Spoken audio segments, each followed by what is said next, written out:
जय राधा माधव कुंज बिहारी।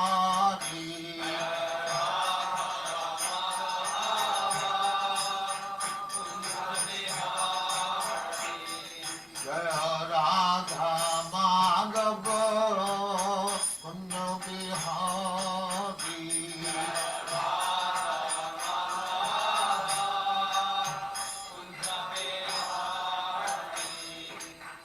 यशोदानंदन ब्रजजन रंजन।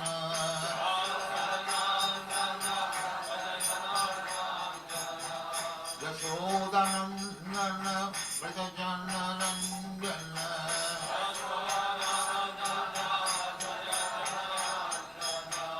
यमुना तीर बनचारी।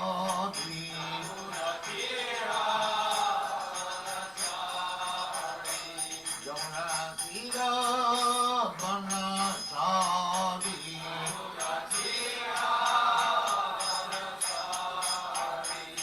जय राधा माधव कुंज बिहारी।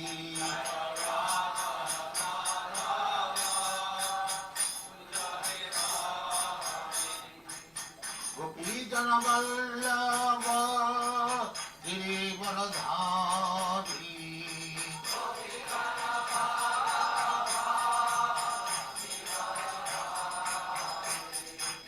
गोपी जन वल्लभ गिरिवरधारी।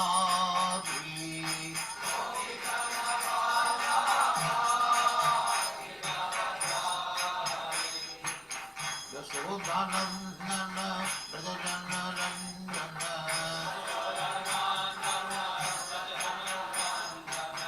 यशोदानंदन ब्रजजन रंजन।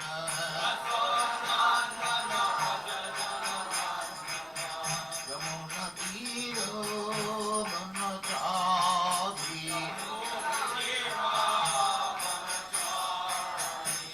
यमुना तीर बनचारी। जय राधा माधव कुंज बिहारी।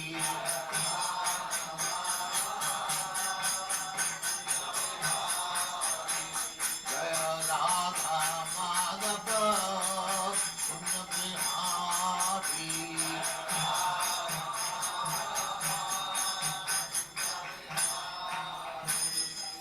जय परमहंस परिव्राजकाचार्य जय अनंत कोटि वैष्णव की जय। रामाचार्य श्री हरिदास ठाकुर की जय। एक कहो श्री कृष्ण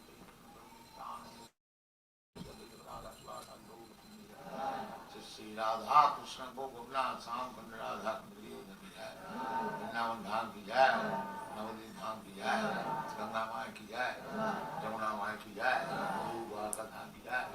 स्वामी भक्तवृंद की जय। All glory to God. All glory to God. Thank you very much.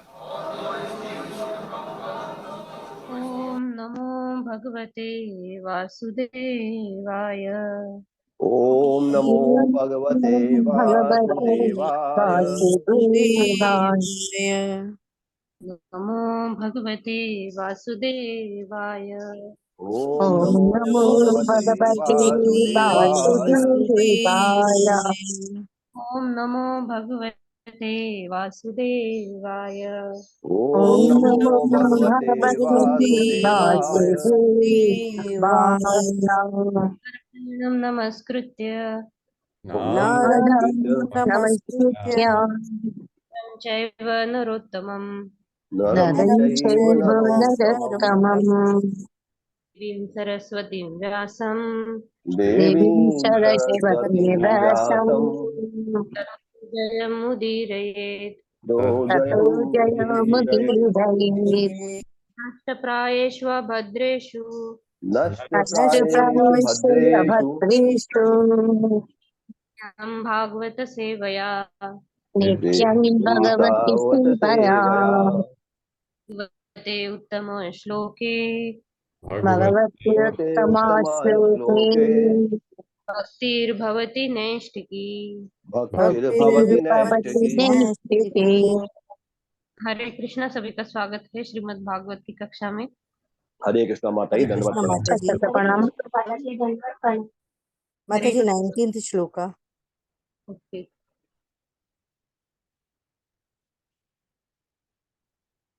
न एतत् पूर्वऋषया चक्रुः न करिष्यन्ति चापरे निरम्बुः धारयेत् प्राणान् को वै दिव्य समाशतम्। मेरे साथ आप दोहराइए। न एतत् पूर्वऋषयः चक्रुः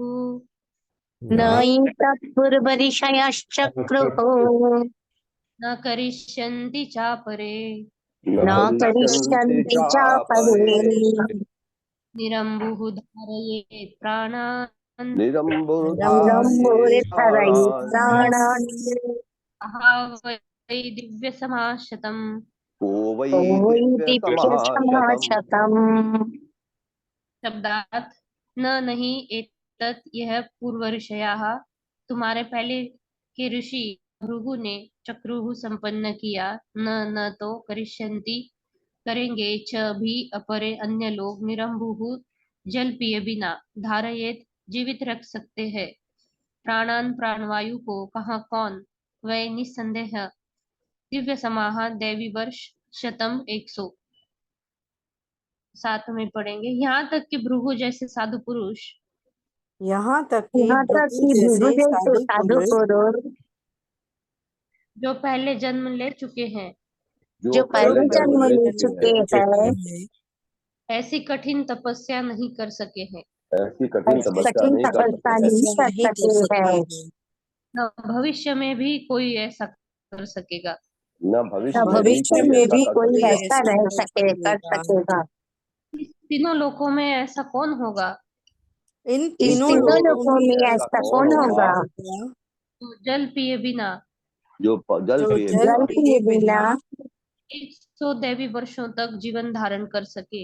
100 देवी वर्षों तक जीवन धारण कर सके। तात्पर्य मत। हरे कृष्ण संदीप प्रभु जी। हरे कृष्णा माता जी, दंडवत प्रणाम। हरे कृष्णा सभी को। तात्पर्य श्रीला प्रभुपाद के द्वारा। श्रीला प्रभुपाद की जय। ऐसा प्रतीत होता है कि यदि योगी पानी की एक बूंद भी नहीं पिए तो वह योगी जीवित रह सकता है। भले ही उसके पास है तो चींटियां तथा कीड़े। धन्यवाद।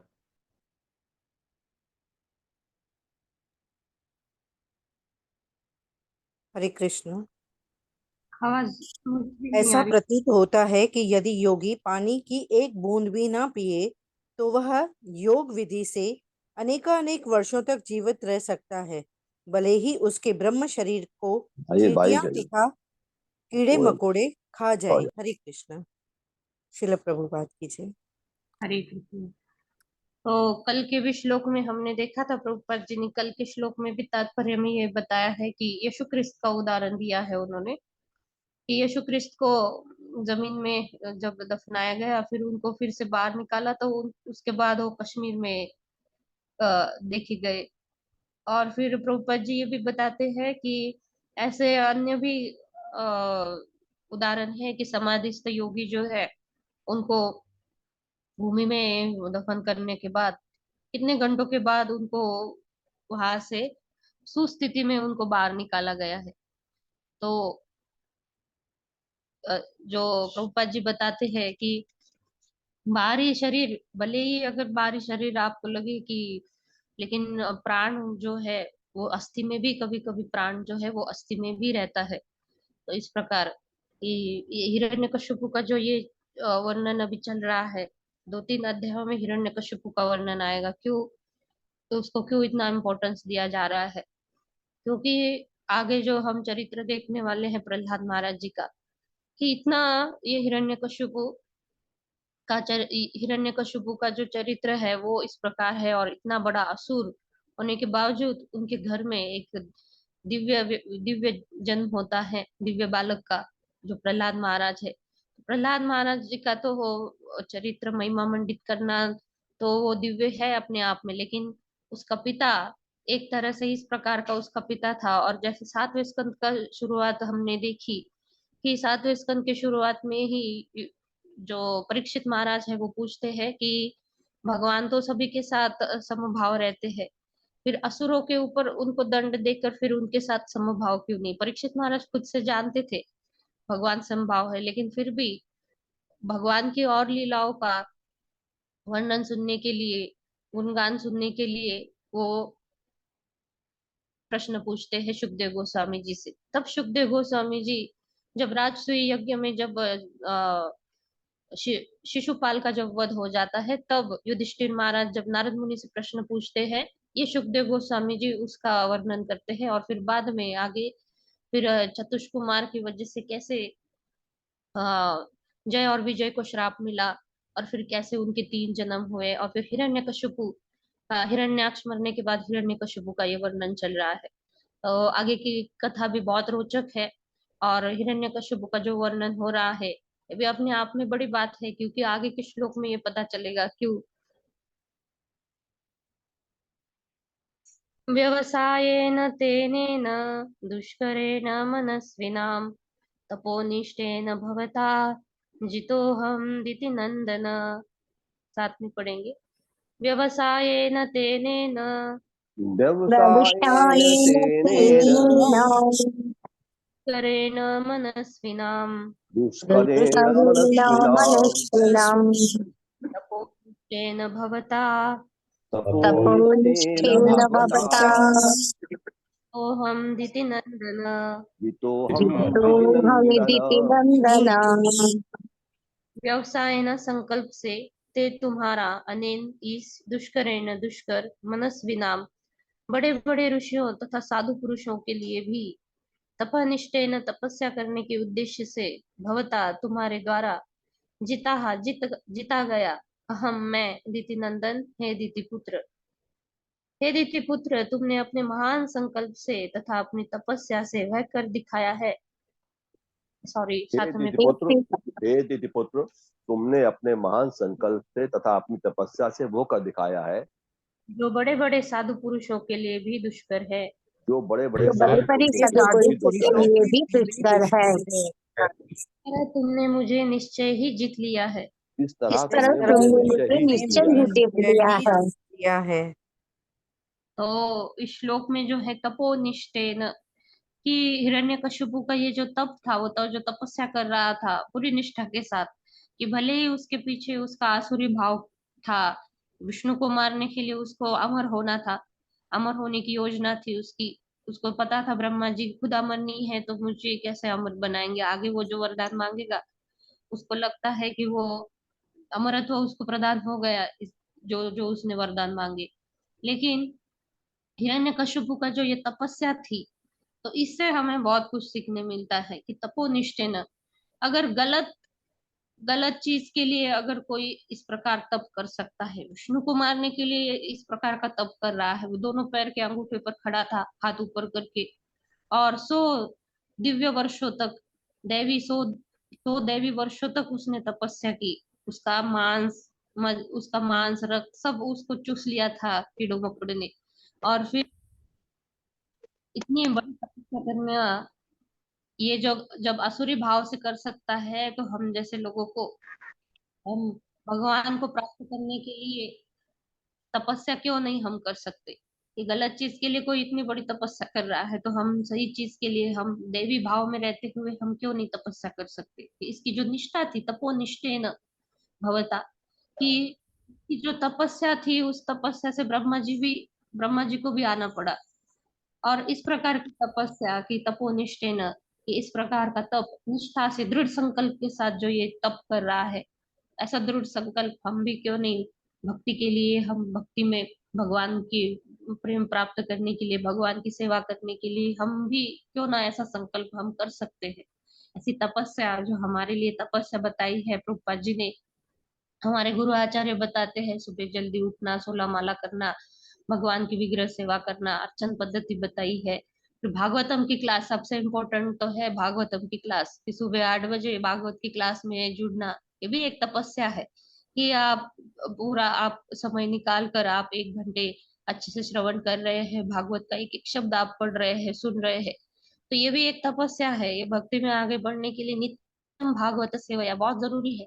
हमारे गुरुवर आचार्य सब भागवत का जो ये सेवा आप कर रहे हैं, हमारे पूर्ववर्ती आचार्यों ने भी ये हमें बताया है और प्रभुपाद जी ने भी बताया है, और अभी के जो गुरु आचार्य है वो भी हमें बताते हैं क्या कि भागवत हमें श्रवण करना बहुत जरूरी है। कि आप एक बार पढ़ लिए, बार बार पढ़िए उसको, बार बार उसको सुनिए भागवत।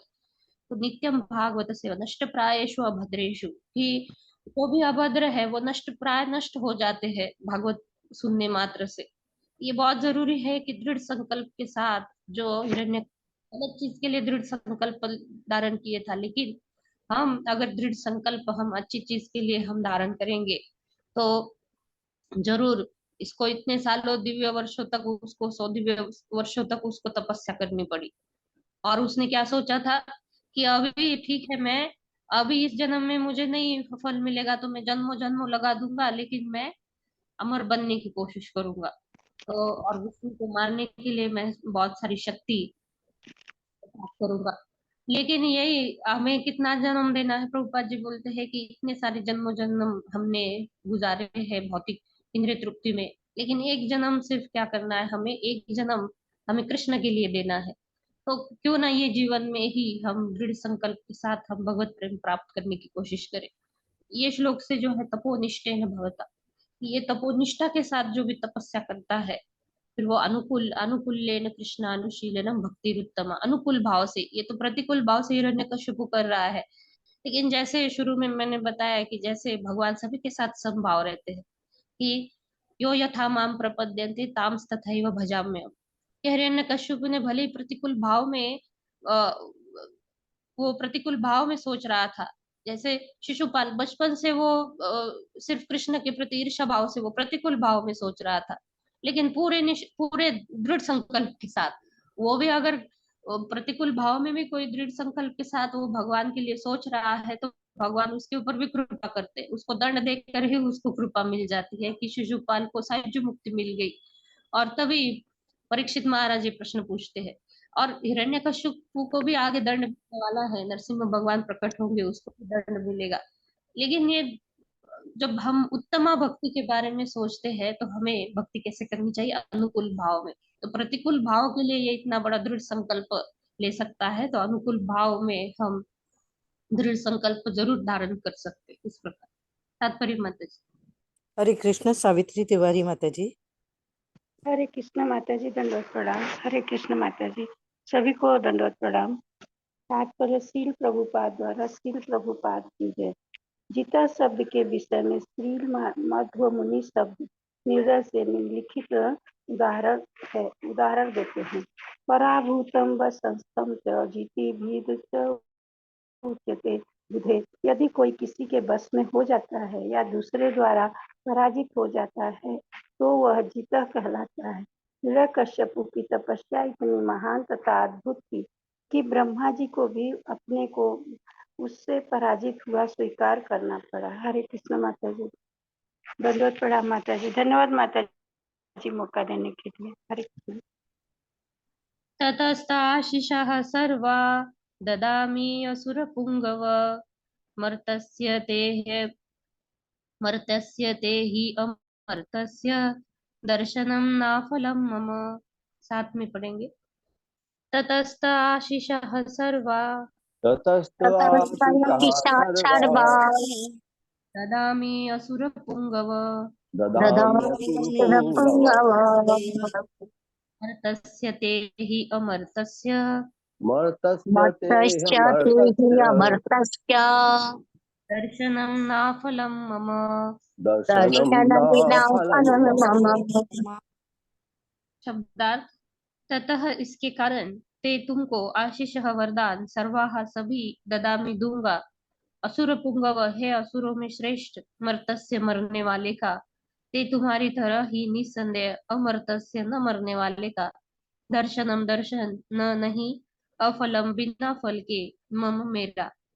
हे असुरों में श्रेष्ठ, इस कारण मैं तुम्हारी इच्छा अनुसार तुम्हें सारे वरदान देने के लिए तैयार हूँ। हे असुरों में हे श्रेष्ठ, इस असुरों में कारण मैं श्रेष्ठ, तुम्हारी इस इच्छा कारण अनुसार मैं तुम्हारी इच्छा अनुसार सारे तुम्हें वरदान सारे देने वरदान के लिए देने के तैयार लिए हूँ। तैयार हूँ। मैं देवताओं के दैवी संसार से संबंधित हूँ। मैं मैं देवताओं के देवताओं के दैवी दैवी संसार से संसार से संबंधित हूँ, संबंधित हूँ। जहाँ देवतागण मनुष्यों की तरह नहीं मरते, जहाँ जहाँ जहाँ देवतागण मनुष्यों देवतागण की तरह मनुष्यों नहीं की मरते। तरह नहीं मरते। अतएव यद्यपि तुम मरते हो, अतएव यद्यपि तुम मरते हो, किंतु तुमने मेरा दर्शन किया है, किंतु किंतु तुमने तुमने मेरा दर्शन किया है, अतः ये व्यर्थ नहीं जाएगा। अतः अतः यह यह व्यर्थ नहीं जाएगा। तात्पर्य माता जी। हरे कृष्ण। संतोषी गुप्ता माता जी अनम्यूट करें। हरे कृष्ण। संतोषी गुप्ता माता जी अनम्यूट करें। हरे कृष्ण। हरे अशोक प्रभु कृष्णा माता जी। जी हरे जी माता कृष्णा जी माता जी। पढ़िए माता जी। जी हरे कृष्णा सभी को। तात्पर्य श्रील प्रभुपाद जी की जय। श्रील प्रभुपाद जी के द्वारा असुर तो मरते हैं किंतु देवता नहीं। जो देवता ब्रह्मा जी के साथ सत्य लोक में रहते हैं, वे अपने शरीर पात के समय वर्तमान देहों सहित वैकुंठ लोक को जाते हैं। अतएव यद्यपि हिरण्यकशिपु ने कठिन तपस्या की थी, किंतु ब्रह्मा ने भविष्यवाणी की थी उसे मरना होगा। वह ना तो अमर हो सकता है, ना देवताओं के समान पद पा सकता है। उसने इतने वर्षों तक जो महान तप किया था, उसे मृत्यु से सुरक्षा प्राप्त नहीं हो सकती थी। इसकी भविष्यवाणी ब्रह्मा जी द्वारा की जा चुकी थी। धन्यवाद माता जी। हरे कृष्ण। हरे कृष्ण। तो एक तरह से ये संकेत दे दिया ब्रह्मा जी ने क्या कि तुम मरते हो, यानी तुम अमर नहीं हो सकते। तो जो भी ब्रह्मलोक में जो भी तपस्वी, जो भी ब्रह्मा जी के साथ वहां पर वास करते हैं, अगर ब्रह्मा जी ने भी भक्ति कर ली तो ब्रह्मा जी अपने 100 साल के बाद वैकुंठ लोक में जाते हैं और उनके साथ ये भी जा सकते हैं। लेकिन फिर ब्रह्मा जी को अगर फिर से सेवा मिली तो वो फिर से ब्रह्मा जी बनकर ही आ सकते हैं, नहीं तो फिर अगर बीच में उनका पतन हुआ तो फिर नीचे की योनि में भी उनको आना पड़ सकता है। लेकिन बहुत बार ब्रह्मा जी का जो है अच्छी सेवा करने के बाद वो वैकुंठ लोक में चले जाते हैं और उनके साथ जो भी देवी गुणों से युक्त जो भी तपस्वी योगी जो भी उनके साथ वहां पर वास करते हैं, वो सतलोक से फिर उनके साथ निकल जाते हैं। तो इस प्रकार लेकिन हिरण्यकशिपु को बता रहे हैं कि तुम मर्त्य लोक से तुम संबंध रखते हो, तो इसलिए तुम्हें अमरत्व का तो तुम्हें ये वरदान मिल नहीं सकता। लेकिन तुमने मेरा दर्शन तो कर लिया है तो ये व्यर्थ नहीं जाएगा। तो हिरण्यकशिपु आगे क्या वरदान मांगेगा और हिरण्यकशिपु आगे ब्रह्मा जी की भी स्तुति करता है, वो भी हम देखेंगे। श्री नारद उवाच इति उक्त्वा आदिभो देवो भक्षितांगम पिपीलिकैः कमण्डलुजलेन औक्षत दिव्येन अमोघराधसा। साथ में पढ़ते हैं। श्री नारद उवाच श्री नारद श्रीनारद उवाच उवाच इति उक्त्वा आदिभो इति इति उक्त्वा यदिभावो देवो भक्षितांग पिपीलिकैः भक्षितांग उच्छितं पिपीलिकैः पीडितैः कमण्डलुजलेन औक्षत कमण्डलुजलेन दिव्येन अमोघराधसा। दिव्येनामोघरसा। श्री नारद उवाच श्री नारद मुनि ने कहा इति इस प्रकार उक्त्वा कहकर आदि भवः इस ब्रह्मांड का पहला जीवित प्राणी ब्रह्मा जी, देवः प्रधान देवता, भक्षित अंगम हिरण्यकशिपु का शरीर जो प्राय खा जा चुका था पिपीलिके ही चिटियों द्वारा, कमंडलु ब्रह्मा जी के हाथ के जलपात्र से जलेन जल से औक्षत छिड़का, दिव्येन आध्यात्मिक सामान्य नहीं अमोघ अचूक राधसा जिसकी शक्ति। श्री नारद मुनि ने आगे कहा श्री नारद मुनि ने आगे कहा श्री नारद मुनि ने आगे कहा हिरण्यकशिपु से ये शब्द कहने के बाद हिरण्यकश्यप ने ये से शब्द शब्द कहने के कहने बाद के बाद इस ब्रह्मांड के प्रथम जीव ब्रह्मा जी ने, इस ब्रह्मांड इस के प्रथम ब्रह्मांड जीव के ब्रह्मा प्रथम जी जीव ने, ब्रह्मा जी ने, जो अत्यंत शक्तिमान है, जो जो अत्यंत अत्यंत शक्तिमान है, शक्तिमान है, उसके शरीर पर अपने कमंडल से उसके शरीर उसके पर शरीर अपने पर अपने कमंडल से कमंडल से दिव्य अचूक आध्यात्मिक जल छिड़का, दिव्य दिव्य अचूक अचूक आध्यात्मिक जल आध्यात्मिक छिड़का, जल छिड़का, जिसे चींटियों तथा कीड़े मकोड़ों ने खा लिया था। जिसे चींटियों जिसे तथा कीड़े चींटियों मकोड़ों तथा ने खा कीड़े लिया था। मकोड़ों ने खा लिया था। इस तरह उन्होंने हिरण्यकशिपु को जीवित किया। इस तरह इस तरह उन्होंने उन्होंने हिरण्यकश्यप हिरण्यकशिपु को जीवित किया। तात्पर्य हरे कृष्ण। सुशील प्रभु जी। हरे कृष्ण माता जी दंडवत प्रणाम। तात्पर्य श्रील प्रभुपाद द्वारा श्रील प्रभुपाद की जय। इस ब्रह्मांड में ब्रह्मा जी प्रथम सृजित जीव हैं, जिन्हें सृष्टि करने हेतु परमेश्वर द्वारा शक्ति संचारित किया गया है। तीनी ब्रह्म हृदय आदि कवि, आदि देव्य आदि कवि, अर्थात प्रथम सजीव प्राणी को पूर्ण पुरुषोत्तम भगवान ने स्वयं हृदय के भीतर से शिक्षा दी है। उन्हें शिक्षा देने वाला कोई न था, किंतु चूंकि ब्रह्मा जी के हृदय में श्री भगवान स्थित हैं, अतएव ब्रह्मा को साक्षात श्री भगवान ने शिक्षा दी।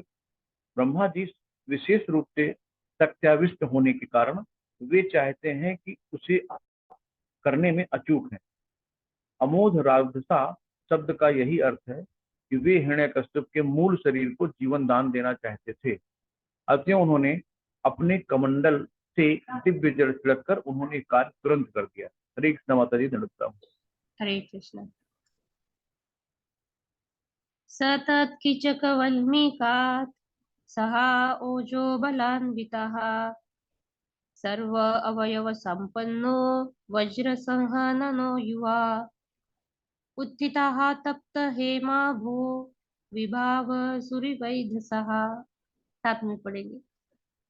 सतत कीचकवल्मीकात् सतत कीचकवल्मीकात् ह ओजो बलान्वितः सहोयोजो बलान्वितः वाक्यव संपन्नो सर्वयवयव संपन्नो वज्र संहननो युवा वज्र संहननो युवा उत्थितः तप्त हेमाभो उत्थितः विभाव सुरवैधसः। विभावो सूर्यवैधसः।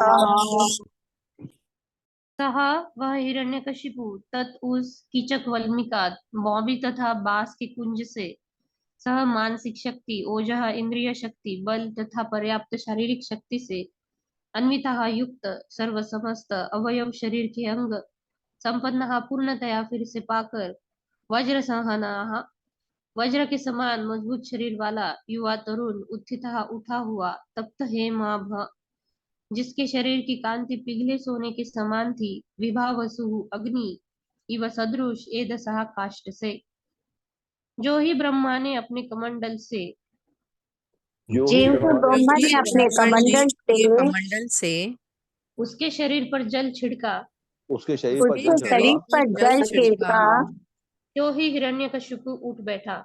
त्यों ही हिरण्यकशिपु बैठा। उसके शरीर के अंग प्रत्यंग उसके शरीर के अंग प्रत्यंग इतने बलवान थे इतने बलवान थे कि वह वज्र के आघात को भी सहन कर सकता था। वो वज्र के आघात को भी सहन कर सकता था।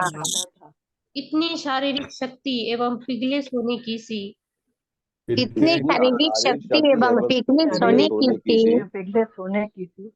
शारीरिक कांति से युक्त वह शारीरिक शक्ति से युक्त वह तरुण पुरुष की भांति पूर्ण तरुण पुरुष की भांति बॉबी से उसी तरह प्रकट हुआ उसी तरह प्रकट हुआ जिस तरह काष्ठ से अग्नि उत्पन्न होती है। जिस तरह काष्ठ से अग्नि उत्पन्न होती है। इतना बलवान हिरण्यकशिपु बन गया। अभी ब्रह्मा जी ने कमंडलों से जब गंगा जल छिड़का तो उसको फिर से शरीर मिल गया और तपस्या कर रहा था। तभी भी हमने देखा कि उसके शरीर से अग्नि निकल रही थी और इतना तेज उष्मा इतना बढ़ गया था कि देवता भी भाग गए ब्रह्मा जी के पास। और इतना अभी बलवान हिरण्यकशिपु इतना बलवान बन गया है, अभी आगे क्या क्या वरदान उसको मिलेंगे। और फिर जब भगवान प्रकट होंगे और इतने बलवान हिरण्यकशिपु का जब वध होगा, तब उसको तब आपको बहुत आनंद होगा कि इसका, इसीलिए इसका इतना 2-3 चैप्टर में इसका वर्णन आता है हिरण्यकशिपु का तपोबल क्या उसने अर्जित किया था। तात्पर्य माता जी। हरे कृष्णा। सुषमा माता जी। हरे कृष्णा माता जी हरे कृष्णा, दंडवत प्रणाम। हरे कृष्ण। तात्पर्य प्रभुपाद जी की जय। प्रभुपाद जी के द्वारा हिरण्यकश्यपु को पुनः जीवन प्राप्त हुआ तो उसका शरीर इतना बलिष्ठ था कि वह वज्र के आघात को भी सहन कर सकता था। अब वह अत्यंत बलिष्ठ शरीर वाला तरुण पुरुष था और उसके सुंदर शरीर की आभा पिघले सोने जैसी थी। ये कायाकल्प उसकी कठोर तपस्या का परिणाम था। हरे कृष्णा माता जी, धन्यवाद। स निरीक्षाम्बरे देवम् हंसवाहम् उपस्थितम् ननाम शिरसा भूमौ तद्दर्शन महा उत्सवः। साथ में पढ़ेंगे। स निरीक्षाम्बरे देवम् सनिरीक्षाम्बरे हंसवाहम् उपस्थितम् हंसवाहमुपस्थितम् ननाम शिरसा भूमौ ननाम शिरसा भूमौ तद्दर्शन महोत्सवः। तद्दर्शन महोत्सवः। सहा उसने यानी हिरण्यकशिपु ने निरीक्ष देखकर अंबरे आकाश में देवम परम देवता हंसवाहम हंस वायुयान पर चढ़ने वाला उपस्थितम अपने समक्ष स्थित ननाम नमस्कार किया शिरसा सिर के बल भूमौ भूमि पर तद दर्शन ब्रह्मा जी का दर्शन करके महाउत्सव अत्यंत प्रसन्न। आकाश में हंस वायुयान पर सवार आकाश में हंस वायुयान पर सवार ब्रह्मा को अपने समक्ष देखकर ब्रह्मा को अपने समक्ष देखकर हिरण्यकशिपु अत्यंत प्रसन्न हुआ। हिरण्यकशिपु अत्यंत प्रसन्न हुआ। वह तुरंत सिर के बल भूमि पर गिर पड़ा भूमि पर गिर पड़ा और भगवान के प्रति अपनी कृतज्ञता प्रकट करने लगा। और भगवान के प्रति अपनी कृतज्ञता प्रकट करने लगा। तो ब्रह्मा जी को भी यहाँ पर भगवान शब्द आया है, क्योंकि प्रभु जी ने हमें बहुत बार बताया है कि ब्रह्मा जी सबसे पहले जीव है इस ब्रह्मांड के, और भगवान के कमल नाभि से हिरण्य गर्भ के कमल नाभि से जो प्रकट हुए हैं ब्रह्मा जी, तो इनके लिए आदर युक्त भी भगवान शब्द यूज किया जाता है। कभी कभी शिव जी को भी भगवान, कभी एक बार तो बीच में नारद मुनि के लिए भी भगवान शब्द आया था। तो जो भी भगवान के बहुत बड़े भक्त है, बड़ी सेवा कर रहे हैं भगवान के लिए, तो उनको भी कभी कभी भगवान शब्द यहाँ पर उनके लिए भी ये उपाधि भगवान शब्द की उपाधि दी गई है। तात्पर्य माता जी। हरे कृष्णा। अशोक प्रभु जी। हरे कृष्ण माता जी, दंडवत प्रणाम। शीला प्रभुपाद जी की जय। शीला प्रभुपाद जी द्वारा तात्पर्य भगवत गीता में भगवान कृष्ण कहते हैं, ये प्यन देवता भक्ता यजन्ते श्रद्धयान्विताः तेऽपि मामेव कौन्तेय यजन्त्य विधिपूर्वकम् अहं हि सर्वयज्ञानां भोक्ता च प्रभुरेव च न तु मामभिजानन्ति तत्त्वेनातस्प्रचवन्ति ते। हे कुंती पुत्र, मनुष्य अन्य देवों को जो भी कुछ चढ़ाता है वो वास्तव में मेरे लिए ही होता है, किंतु वो बिना सही ज्ञान के चढ़ाया जाता है। मैं ही एकमात्र भोक्ता हूँ और यज्ञ का एकमात्र स्वामी हूँ।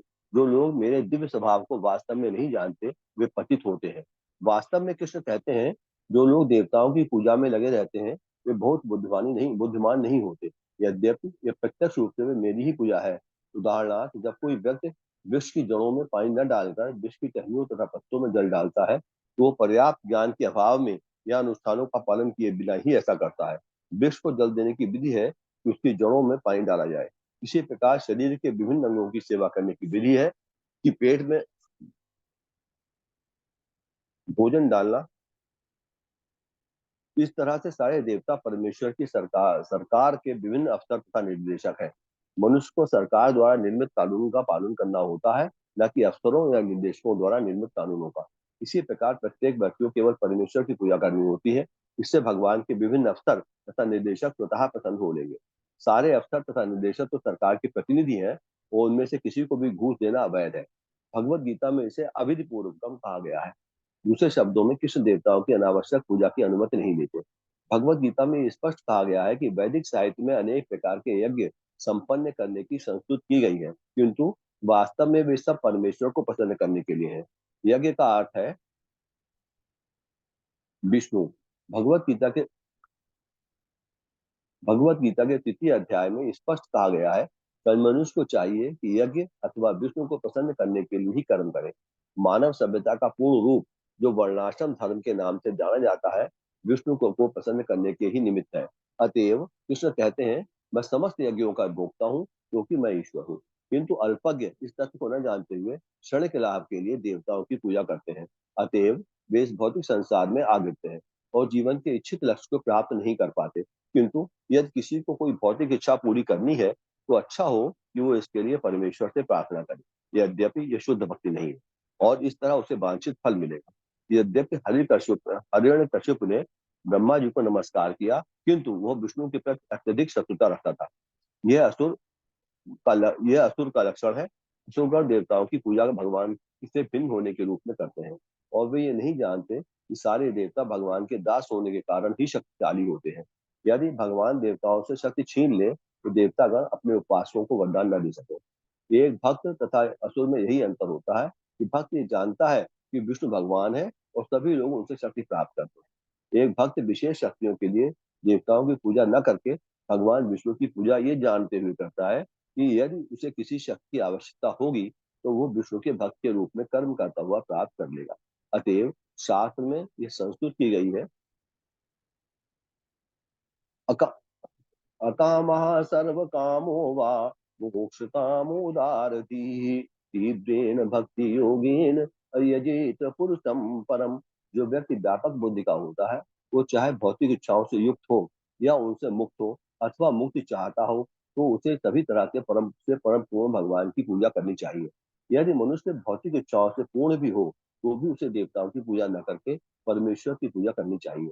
इससे परमेश्वर के साथ उसका संबंध स्थापित होगा और वो असुर या अभक्त बनने से बच जाएगा।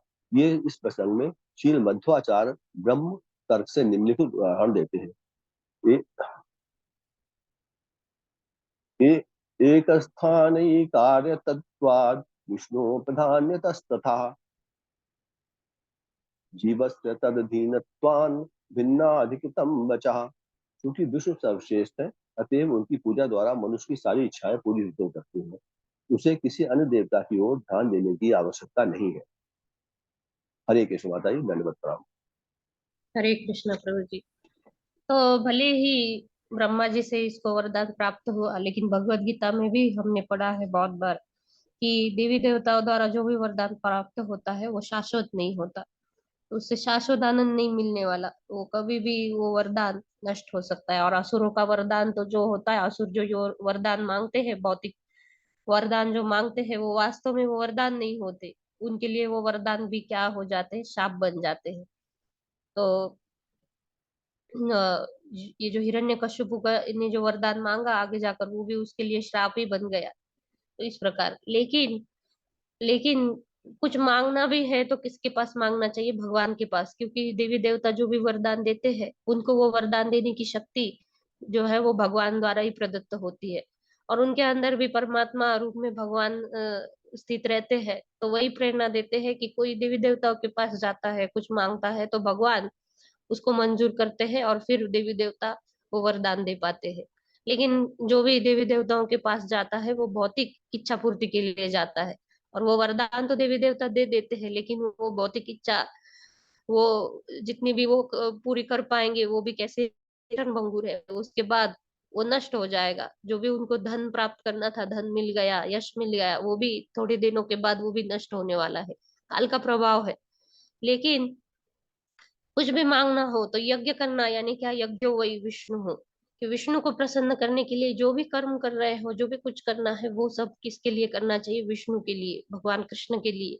तो इसमें जो श्लोक आया, अकामः सर्व कामो वा मोक्ष कामो उदारधि तीव्रेण भक्ति योगेन यजेत पुरुषम परम। जो परम पुरुष है, तीव्रेण भक्ति योगेन, तीव्रता के साथ भक्ति योग में जुड़े हुए, कि भगवान से भक्ति द्वारा जुड़कर तीव्रेण भक्ति योगेन यजेत पुरुषम परम, कि उनका उनके शरणागत होना चाहिए। किस किस को?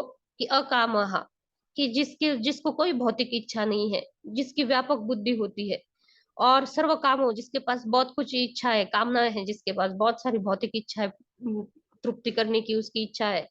और मोक्ष कामहा, कि जो मोक्ष का कामना रखता है, जिसको मुक्ति चाहिए, मोक्ष चाहिए, तो उनको सभी इस जो कैटेगरी है, इन सभी लोगों को क्या करना चाहिए? तीव्रेन भक्ति योगेन यजित पुरुषम परम, परम पुरुष भगवान के शरणागत होना चाहिए।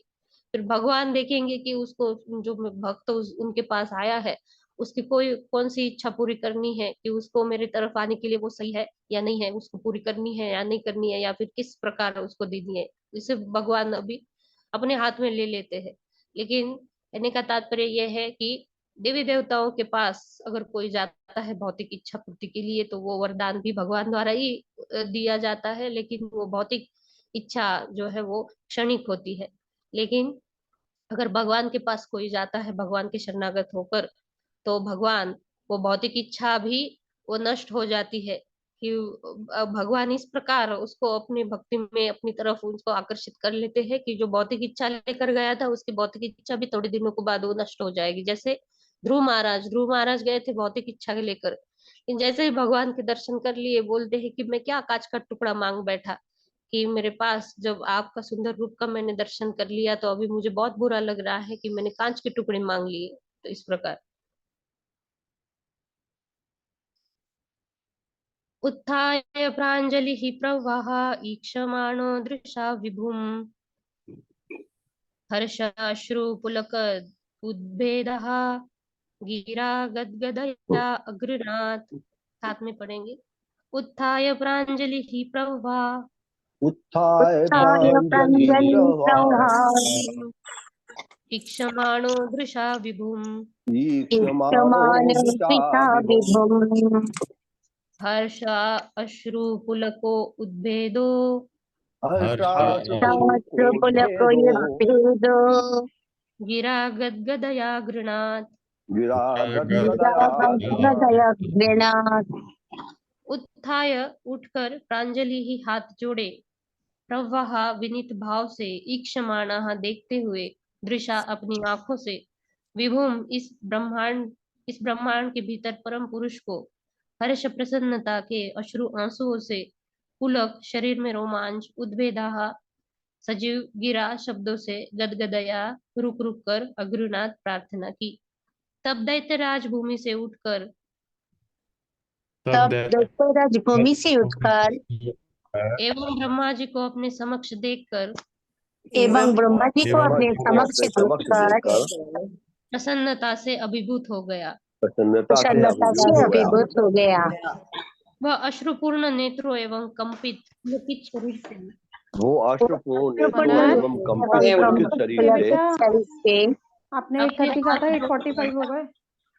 अपने हाथ जोड़कर अपने हाथ वाणी से तथा अवरुद्ध वाणी तथा अवरुद्ध वाणी से ब्रह्मा जी को प्रसन्न करने के लिए ब्रह्मा जी को प्रसन्न करने के लिए विनीत मुद्रा में प्रार्थना करने लगा। विनीत मुद्रा में विनीत प्रार्थना मुद्रा करने में लगा। प्रार्थना करने लगा।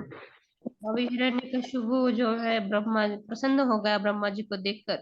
उसको लगा कि इतनी तपस्या की, अभी जो भी उसकी इच्छाएं थी, अभी इच्छा पूर्ति का अभी ये समय आ गया, और प्रसन्न होकर उसने तो पहले दंडवत किया, ब्रह्मा जी को देखकर प्रसन्नता से अभिभूत भी हो गया। फिर रोमांच कंपाश्रु सुतरंग बाजो, किस प्रकार का था? इसका भौतिक इच्छा के लिए था, लेकिन चैतन्य महाप्रभु बोलते हैं कि हरि नाम लेते हुए रोमांच कंपाश्रु, की रोमांच खड़े हो जाए, अश्रु गदगद हो जाए, रुदया गदगदया गिरा, कि कंठ भी गदगद हो जाए हरि नाम लेते हुए।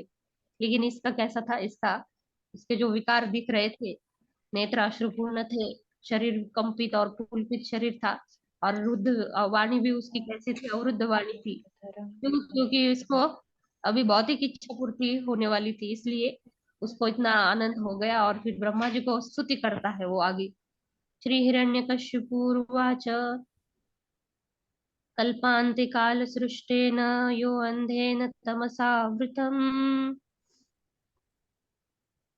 अभिव्यनक जगदिदं स्वयं ज्योतिः स्वरोचिषा आत्मना त्रिवृता चेदं सृजत्यवती लुम्पति रजः सत्त्वतो धाम्ने पराय महते नमः।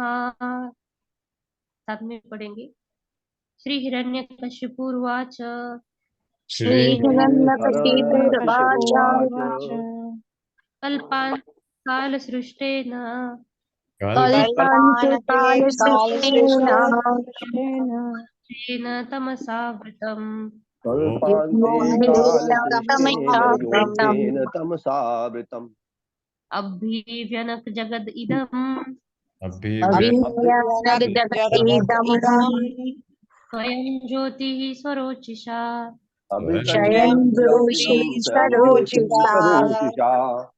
आत्मना त्रिवृता चेदम् सृजत्यवति लुम्पति रजः सत्त्वतमो धाम्ने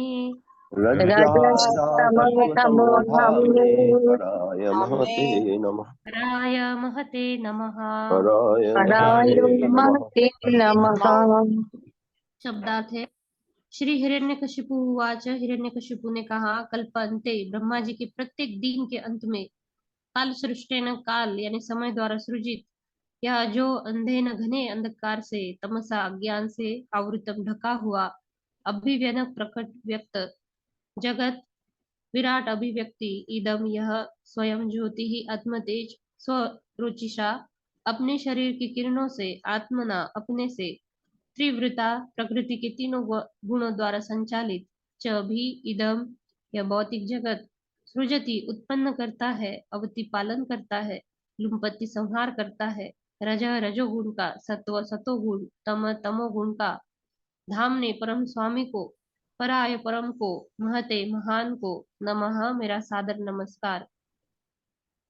साथ में पढ़ेंगे। मैं इस ब्रह्मांड के परम स्वामी को सादर नमस्कार करता हूँ। मैं इस ब्रह्मांड के परम स्वामी का सादर नमस्कार करता हूँ। उनके जीवन के प्रत्येक दिन के अंत में उनके जीवन के प्रत्येक दिन के अंत में यह ब्रह्मांड काल के प्रभाव से घने अंधकार द्वारा आच्छादित हो जाता है। घने अंधकार द्वारा आच्छादित हो जाता है। और दूसरे दिन पुनः वही आत्म तेजस्वी स्वामी अपने निजी तेज से अपनी भौतिक शक्ति के माध्यम से जो प्रकृति के 3 गुणों से युक्त है, संपूर्ण जगत का सृजन, पालन तथा संहार करता है।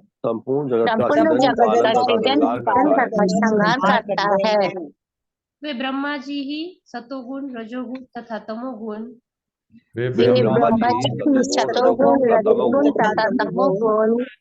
इन 3 प्रकृति के गुणों के आधार है। इन 3 प्रकृति के गुणों का आधार है। यहाँ पर हमें संशय हो सकता है कि संशय नहीं, मतलब हमें ये लग सकता है कि ये कितना गलत है कि तीनों गुणों के जो आधार है वो तो भगवान है।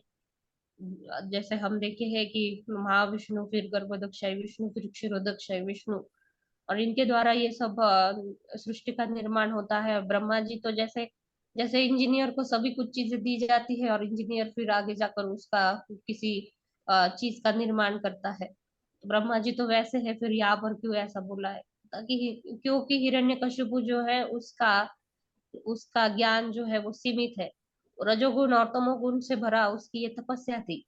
और इसके कारण वो पूरी करने की इच्छा भी उसने किससे की, ब्रह्मा जी से। तो इसके लिए वो ब्रह्मा जी को भगवान बोल रहा है और ब्रह्मा जी को भी तीनों गुणों का आधार ऐसा बोल रहा है।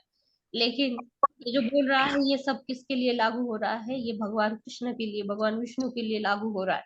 क्योंकि हिरण्यकशिपु विष्णु को भगवान मान ही नहीं रहा है। उसने तपस्या क्यों शुरू कर दी थी, क्योंकि विष्णु को कैसे मारे। उस हम पिछले अध्याय में पढ़ चुके हैं कि बोल रहा है कि मैं जब विष्णु को मारने में जब मैं व्यस्त हूँ तो बाकी असुरों को भी वो बोल देता है कि जब मैं विष्णु को मारने के लिए व्यस्त हूँ तो तुम पृथ्वी पर ये तुम अत्याचार करो, जो भी यज्ञ तपस्या कर रहे हो उसको बंद करवाओ, जो भी ब्राह्मण हो, जो भी गायों की सेवा कर रहे हो उसको तुम मार डालो। तो इस प्रकार बोल रहा है, क्योंकि विष्णु को वो मान ही नहीं रहा है, इसलिए ब्रह्मा जी को ये उपाधियां दे रहा है कि आप क्या हो, तीनों गुणों के आधार हो। और संपूर्ण जगत का सृजन पालन तथा संहार भी कौन कर रहे हैं, आप ही कर रहे हैं। लेकिन हम ये जानते हैं तो ये सब किसके लिए लागू होता है, ये सब जो लक्षण, ये सब जो गुण है, ये सब भगवान के हैं। तात्पर्य माता जी। हरे कृष्ण। कविता घोष माता जी। हरे कृष्ण माता जी, हरे कृष्ण प्रभु जी, दंडवत प्रणाम। तात्पर्य श्रील प्रभुपाद द्वारा, श्रील प्रभुपाद की जय। अभिव्यनग जगत इदम शब्द इस विराट जगत को उत्पन्न करने वाले के लिए आए हैं। आदि सृष्टा भगवान श्री कृष्ण है। जन्माधस्य यतः ब्रह्मा जी तो गौण सृष्टा है। जब भगवान कृष्ण द्वारा ब्रह्मा जी को शिल्पी के रूप में व्यवहार जगत की सृष्टि करने के लिए शक्ति प्रदान की जाती है तो वे इस ब्रह्मांड के परम शक्तिशाली स्वरूप बन जाते हैं। संपूर्ण भौतिक शक्ति कृष्ण द्वारा उत्पन्न की जाती है और बाद में इस शक्ति का लाभ उठाकर ब्रह्मा समग्र व्यवहार जगत का शिल्पन करते हैं। ब्रह्मा जी के दिन के अंत में स्वर्गलोक तथा सारी वस्तुएं जल से आप्लावित हो उठती हैं और अगले दिन प्रातःकाल जब ब्रह्मांड में अंधकार हो जाता है तो ब्रह्मा जी फिर से सृष्टि उत्पन्न करते हैं। अतएव उन्हें यहाँ पर ब्रह्मांड का आदि सृष्टा कहा जाता है। तीन गुणान वृणोति, ब्रह्मा जी प्रकृति के तीन गुणों का लाभ उठाते हैं। यहाँ पर प्रकृति को त्रिवृत्ता कहा गया है, अर्थात वह तीन भौतिक गुणों की उद्गम है। इसकी टीका में श्री मध्वाचार्य कहते हैं कि त्रिवृत्ता का अर्थ है प्रकृतिया है। भगवान श्री कृष्ण आदि सृष्टा है और ब्रह्मा जी आदि शिल्पी। हरे कृष्ण माता, धन्यवाद। हरे कृष्ण माता, धन्यवाद माता। तो ब्रह्मा जी को सभी कुछ दे दिया है। जब कल्प का अंत होता है, एक दिन जब ब्रह्मा जी का पूरा हो जाता है, सोते हैं, दूसरे दिन फिर से जब ये ब्रह्मांड जब जलमय हो जाता है, मेरे लोग तक पानी भर जाता है और फिर बाद में फिर से सृष्टि करना, ब्रह्मा जी दूसरा दिन शुरू हो जाता है तो सृष्टि करने लगते हैं। फिर ऐसे हमने देखे हैं कि कितने प्रलय होते हैं और फिर उसके बाद फिर से वो सृष्टि करने लगते हैं। मनवंतर के बाद प्रलय होता है, कल्पांत के बाद प्रलय होता है। तो इस प्रकार इसीलिए ब्रह्मा जी को यहाँ पर सृष्टा कहा गया है। लेकिन जैसे कि मध्वाचार्य ने भी बताया है और प्रभुपाद जी बता रहे हैं कि भगवान कृष्ण आदि सृष्टा है और ब्रह्मा जी आदि शिल्पी है। उनको सभी कुछ मटेरियल दे दिया है। ब्रह्मा जी क्या कर रहे हैं, शिल्पी है यानी शिल्पकार है। वो इंजीनियर की तरह, आर्किटेक्ट की तरह वो क्या कर रहे हैं, सब सुव्यवस्थित कर रहे हैं अभी से। लेकिन दिया किसने है, सृष्टा कौन है, निर्माण करने वाले वो भगवान कृष्ण है। इस प्रकार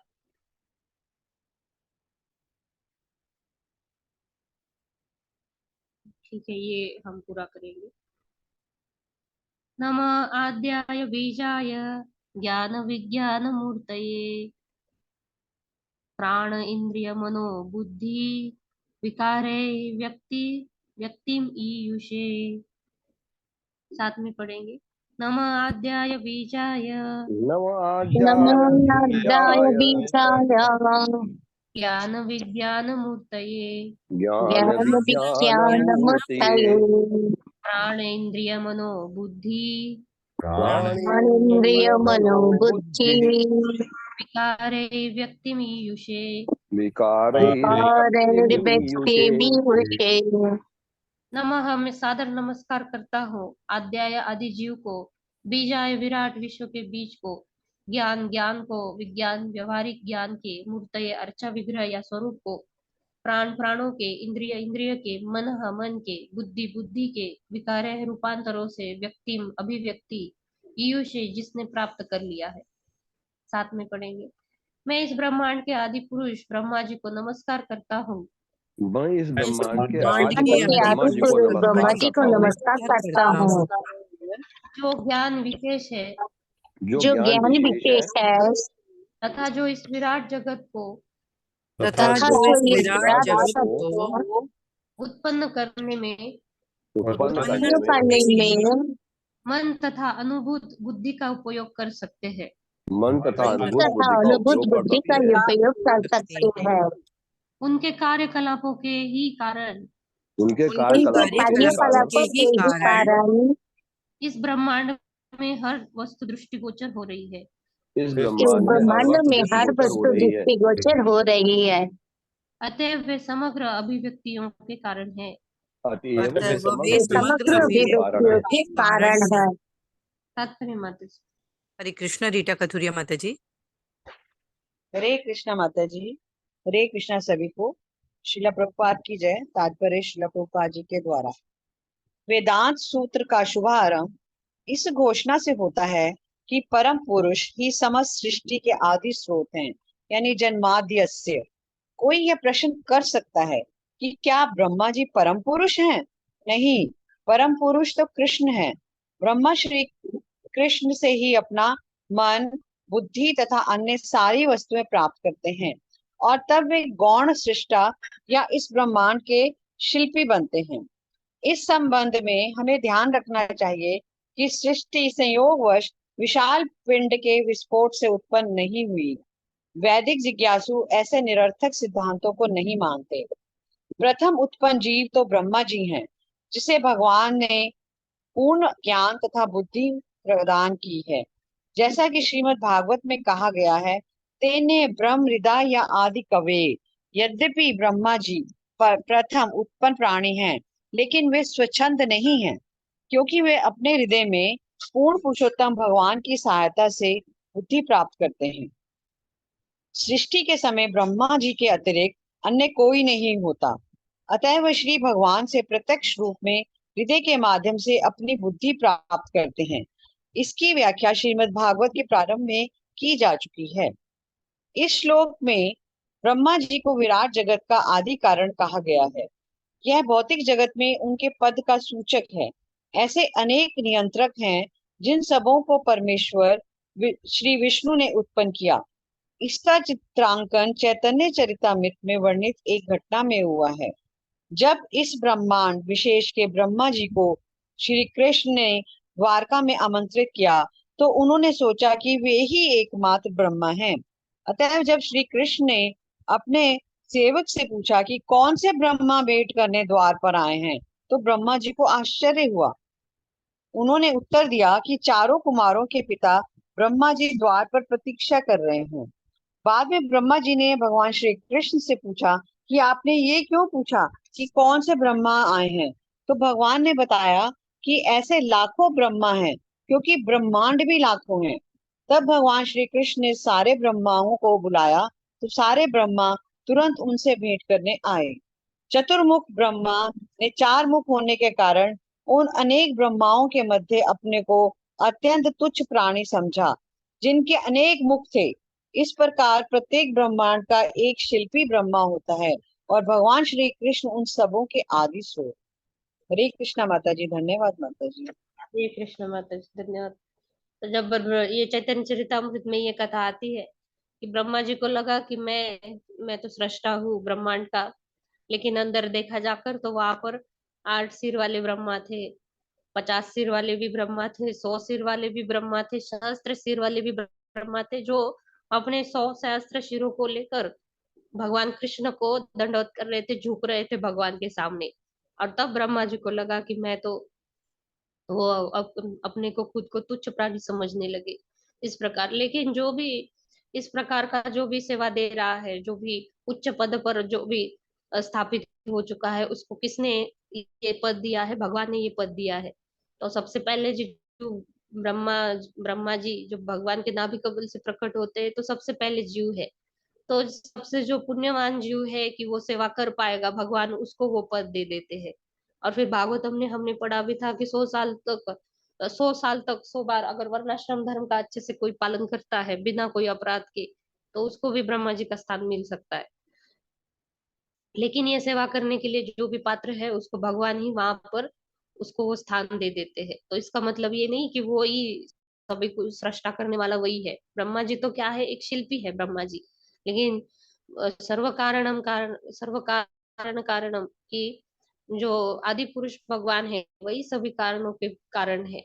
सभी कुछ हो रहा है वो उन्हीं के कारण हो रहा है। जन्माद्यस्य यतो अन्वया, कि जन्म आदि की ये सृष्टि का जन्म है, फिर उस बीच में वो सृष्टि रहती है और फिर उसका अंत भी होता है। ये किसके कारण हो रहा है? ये भगवान कृष्ण ही कारण है इसके पीछे। और ब्रह्मा जी भी जब प्रकट होते हैं तो ब्रह्मा जी को खुद कौन है ये भी ब्रह्मा जी को पता नहीं होता। हमने ये भी पढ़ा है कि नाभि कमल से नीचे उतर कर जाते हैं, गर्भोदक सागर में भी गोता लगा कर आते हैं, फिर कुछ भी नहीं दिखता, अंधेरा ही दिख रहा है उनको सभी जगह पर। पानी सभी जगह पर, नीचे जाते हैं तो पानी दिख रहा है, ऊपर आए तो अंधेरा दिख रहा है।